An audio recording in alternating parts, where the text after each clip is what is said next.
ഞാൻ advocate Sean Johnson. നമ്മൾ ഇന്നലെ സംസാരിച്ചത് NA ആക്ടിൻ്റെ ചില ഭാഗങ്ങളാണ്. ഇന്ന് നമ്മൾ അതിൻ്റെ തുടർന്നുള്ള ഭാഗങ്ങളാണ് സംസാരിക്കാൻ ഉദ്ദേശിക്കുന്നത്. ഇന്ന് നമ്മൾ സംസാരിക്കുന്നത് power of state government to investigate schedule offences. അതായത് ഈ ഷെഡ്യൂൾ ഒഫൻസസ് ഇന്നലെ ഞാൻ പറഞ്ഞു. അതായത് ഒരു പട്ടികയിൽ NA ആക്ടിൽ ചില കുറ്റകൃത്യങ്ങൾ പറയുന്നുണ്ട്. ആ കുറ്റകൃത്യങ്ങളാണ് NIA എന്ന അന്വേഷണ ഏജൻസി അന്വേഷണം നടത്തുന്നത്. ആ കുറ്റകൃത്യങ്ങൾ NIA അന്വേഷിക്കുന്നതോടൊപ്പം തന്നെ സ്റ്റേറ്റ് ഗവൺമെൻറ്റിനും സെപ്പറേറ്റ് ആയിട്ട് അന്വേഷണം നടത്താം. അതിന് യാതൊരു നിയമ തടസ്സമില്ല. അത് അങ്ങനെ അധികാരം കൊടുക്കുന്ന വകുപ്പ് 10ാം വകുപ്പാണ്. ഇന്നലെ ഞാൻ പറഞ്ഞ state government to extend assistance to national investigation agency, സംസ്ഥാനം NIAക്ക് എല്ലാവിധ സഹായങ്ങളും കൊടുക്കേണ്ടതാണ് എന്ന് ഞാൻ പറഞ്ഞ വകുപ്പ് 9ാമത്തെ വകുപ്പാണ്. ഇനി നമ്മൾ പറയാൻ പോകുന്നത് power of central government to designate court of session as special courts. ഈ NIA ആക്ട് പ്രകാരം NIA എന്ന അന്വേഷണ ഏജൻസി നടത്തുന്ന കേസ് അന്വേഷണത്തിൽ ആ കേസ് അന്വേഷണത്തിൻ്റെ തുടർന്നുള്ള നടപടികൾ ഒരു സ്പെഷ്യൽ കോടതിയിലാണ് നടക്കുന്നത്. അതിനാണ് NIA സ്പെഷ്യൽ കോടതി എന്ന് പറയുന്നത്. ആ സ്പെഷ്യൽ കോടതി സെൻട്രൽ ഗവൺമെൻറ് അതാത് സംസ്ഥാനത്തെ ഹൈക്കോടതികളിലെ ചീഫ് ജസ്റ്റിസുമാരുമായി കൂടിയാലോചിച്ചാണ് അതുമായി ബന്ധപ്പെട്ട ഉത്തരവുകളും മറ്റും പുറപ്പെടുവിക്കുന്നത്. അങ്ങനെ പുറപ്പെടുവിക്കുന്ന ഉത്തരവ് പ്രകാരം ഉടലെടുക്കുന്ന NIA സ്പെഷ്യൽ കോടതിയുടെ ജൂറിസ്ഡിക്ഷൻ അല്ലെങ്കിൽ അധികാരപരിധി, ആ അധികാരപരിധി എന്ന് പറയുന്നത് every schedule offence is investigated by agency shall be tried only by the special court within whose local jurisdiction it was committed. അപ്പോൾ എവിടെയാണോ ഈ ഷെഡ്യൂൾഡ് ഒഫൻസ് നടക്കുന്നത്, ഇപ്പോൾ എക്സാമ്പിളായിട്ട് കേരളത്തിൽ എവിടെയാണോ ഈ ഷെഡ്യൂൾഡ് ഒഫൻസ് നടന്നിട്ടുള്ളത്, ആ ഒഫൻസ് അല്ല ആ കുറ്റകൃത്യം അന്വേഷിക്കുന്ന NIA എന്ന അന്വേഷണ ഏജൻസി കുറ്റപത്രം സമർപ്പിക്കുന്നത് കൊച്ചിയിലുള്ള NIA സ്പെഷ്യൽ കോടതിയിലാണ്. അപ്പോൾ NIA സ്പെഷ്യൽ കോടതി കൊച്ചിയാണ് കേരളത്തിൻ്റെ എല്ലാ ഭാഗത്തുമുള്ള കുറ്റകൃത്യങ്ങൾ നടക്കുന്ന ഒരു സ്പെഷ്യൽ കോടതി.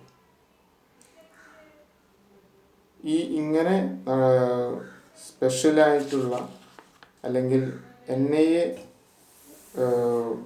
ആക്ട് പ്രകാരമുള്ള ഷെഡ്യൂൾ ഒഫൻസുകൾ എക്സ്ക്ലൂസീവായിട്ട് NIA സ്പെഷ്യൽ കോടതിയിലാണ് വിചാരണ നടക്കുന്നത്.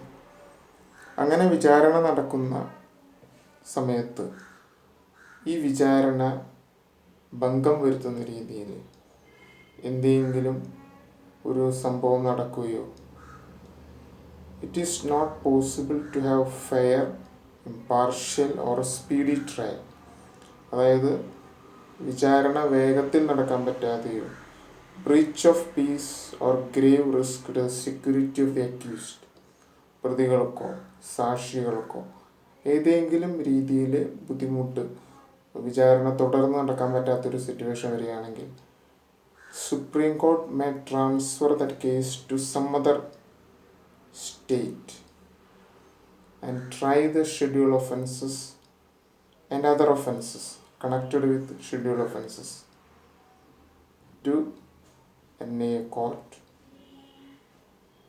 അതാത് സംസ്ഥാനത്തെ ഒരു NIA കോടതി കൂടാതെ വേറെ ഏതെങ്കിലും NIA കോടതികളുണ്ടെങ്കിൽ, ചില സംസ്ഥാനത്ത് ഒന്നിൽ കൂടുതൽ NIA കോടതികളുണ്ടെങ്കിൽ ആ NIA കോടതിയിലേക്ക് മാറ്റുകയോ അല്ലെങ്കിൽ മറ്റേതെങ്കിലും സംസ്ഥാനത്തെ മാറ്റി ആ സംസ്ഥാനത്തെ NIA കോടതിയിലേക്ക് മാറ്റുകയോ ചെയ്യാൻ ഉള്ള അധികാരം ഈ നിയമപ്രകാരം കൊടുക്കുന്നുണ്ട്.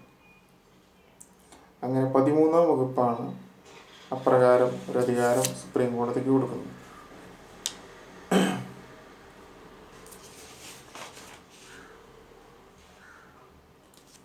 ഈ നിയമപ്രകാരം ഈ NIA സ്പെഷ്യൽ കോടതിയിൽ നടക്കുന്ന വിചാരണ ഇൻ ക്യാമറ പ്രൊസീഡിങ്സ് ആയിട്ട് നടത്താമെന്നാണ് ഈ നിയമത്തിൽ പറയുന്നത്. ഇൻ ക്യാമറ പ്രൊസീഡിങ്സ് എന്ന് പറഞ്ഞാൽ ഈ വിചാരണയിൽ പങ്കെടുക്കുന്ന പ്രതികളുടെ അഭിഭാഷകർ, പബ്ലിക് പ്രോസിക്യൂട്ടർ, സാക്ഷികൾക്ക് വേണ്ടി ഹാജരാവാൻ ചിലപ്പോൾ അഭിഭാഷകരുണ്ടാവും, ആ അഭിഭാഷകർ, ജഡ്ജ്, മിനിസ്റ്റീരിയൽ ഓഫീസേഴ്സ്, ആ വിചാരണയ്ക്ക് വേണ്ടി മാത്രമുള്ള മിനിസ്റ്റീരിയൽ ഓഫീസേഴ്സ്, ഇത്രയും പേർ മാത്രം ഒരു ക്ലോസ് ഡോറിൽ, അതായത് കോടതിക്കുള്ളിൽ ഡോറെല്ലാം ക്ലോസ് ചെയ്ത് വിചാരണ പൂർത്തിയാകുന്നതുവരെ അവിടെ തന്നെ തങ്ങി ആ വിചാരണ പൂർത്തിയാക്കും. അത് ഡേ ടു ഡേ ബേസിലായിട്ടാണ് നടത്തുന്നതാണ് നിയമത്തിൽ പറയുന്നത്. The trial under this act of any offence by a special court shall be held on day-to-day basis. ഓരോ ദിവസവും കഴിഞ്ഞ അടുത്ത ദിവസങ്ങളായി. all working days and have precedence over the trial of any other case against the accused in any other court. അതായത് വേറെ ഏതെങ്കിലും case ഈ കക്ഷികൾക്കുണ്ടെങ്കിൽ തന്നെ ഈ കേസിന് ഒരു മുൻഗണന കൊടുത്ത് അത് വേഗം തന്നെ തീർക്കാവുന്ന രീതിയിൽ ഓരോ ദിവസവും കഴിഞ്ഞ അടുത്ത ദിവസത്തിൽ ഓരോ സാക്ഷികൾ, ഒരു ദിവസം കുറച്ച് സാക്ഷികൾ, അടുത്ത ദിവസം കുറച്ച് സാക്ഷികൾ, അങ്ങനെ മുന്നോട്ട് പോകണമെന്നാണ് സെക്ഷൻ, അതായത് 19 വകുപ്പിൽ പറയുന്നത്. അപ്പോൾ ഇങ്ങനെ വിചാരണ നടക്കുന്ന സമയത്ത് സാക്ഷികൾക്ക് ഏതെങ്കിലും ഒരു അപേക്ഷ കൊടുക്കുകയും അല്ലെങ്കിൽ പ്രോസിക്യൂട്ടർക്ക് ഒരു അപേക്ഷ വയ്ക്കുക, അതായത് സാക്ഷികൾക്ക് ജീവനിൽ ഒരു ഭീഷണിയുണ്ട് എന്ന് പറഞ്ഞുകൊണ്ട് ഒരു അപേക്ഷ വയ്ക്കുകയാണെങ്കിൽ ഈ NIA സ്പെഷ്യൽ കോടതിക്ക് ഈ സാക്ഷികളുടെ ഐഡൻറ്റിറ്റിയോ വിലാസമോ മറച്ചു വയ്ക്കാൻ ഉള്ള അധികാരം ഈ നിയമം കൊടുക്കുന്നുണ്ട്. അതുപോലെ തന്നെ ഈ സ്പെഷ്യൽ കോടതി നടക്കുന്ന place, holding of proceedings at a place, അത് ഡിസൈഡ് ചെയ്യാൻ ഉള്ള അധികാരം ആ സ്പെഷ്യൽ കോടതിക്കാണ്. അതുപോലെ തന്നെ avoiding of mention of names and addresses of the witness into the orders and judgments. അതായത് ഈ വിചാരണയിൽ പങ്കെടുക്കുന്ന സാക്ഷികളുടെ പേരുകൾ, വിലാസങ്ങൾ, അത് മറച്ചു വയ്ക്കാനുള്ള, അതായത് വിധിയിലോ ഉത്തരവിലോ മറച്ചു വയ്ക്കാനുള്ള അധികാരം ഈ കോടതിക്ക്. അതുപോലെ തന്നെ ഒരു പൊതു താല്പര്യത്തിന് വേണ്ടി ഈ വിചാരണ നടപടികളിൽ പബ്ലിഷ് ചെയ്യാതിരിക്കാൻ ഒരു ഉത്തരവ് പുറപ്പെടുവിക്കാനുള്ള അധികാരം ഈ സ്പെഷ്യൽ കോടതിക്കുണ്ട്. അപ്രകാരം ഒരു കാര്യങ്ങൾ എന്തെങ്കിലും നേരത്തെ പറഞ്ഞ പോലെ holding of proceedings at a place to be decide by special court, avoiding of mention of names and address of the witness into the orders and judgments in any direction for securing identity and address of witness are not disclosed. പിന്നെ public ഇൻട്രസ്റ്റിന് വേണ്ടിയിട്ട് all or any of the proceedings pending before such court shall not be published in any manner. ഈ 4 കാര്യങ്ങൾ ലംഘിക്കുകയാണെങ്കിൽ, ആരെങ്കിലും ഈ പറയുന്ന 4 കാര്യങ്ങൾ, അതായത് holding of proceedings at a place to be decided by a court, avoiding of the mention of the names and addresses, issuing of any directions for securing that the identity and address of the witness are not disclosed, It is for the public interest, all or any of the proceedings pending before such court shall not be published in any manner.